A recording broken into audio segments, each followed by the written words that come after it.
मी जेव्हा जेव्हा एकनाथ शिंदेचं भाषण ऐकलंय किंवा त्यांचा काही इंटरव्ह्यू ऐकलाय तेव्हा ते नेहमी म्हणतात की बाळासाहेबांची विचार घेऊन जाणारी ओरिजिनल शिवसेना त्यांची आहे.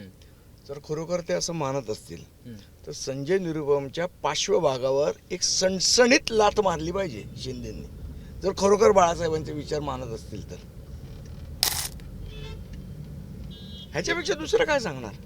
बघा असं आहे की ते म्हणतात की तुम्ही अशा पद्धतीचं बळजोरी, आता उद्या कुठून शिकणार मुलं, उद्या कुठून शिकणार ही नवीन आलेली लोक. तुम्ही जर त्यांचे लायसन्स कॅन्सल केले, तुम्ही त्यांना नवीन लायसन्स दिले नाही, त्यांना वेळ तरी दिला पाहिजे. आता तुम्ही इम्प्लिमेंटेशन करायला घेतलं थेटच अंमलबजावणीवरती आलं तर अवघड होईल ना.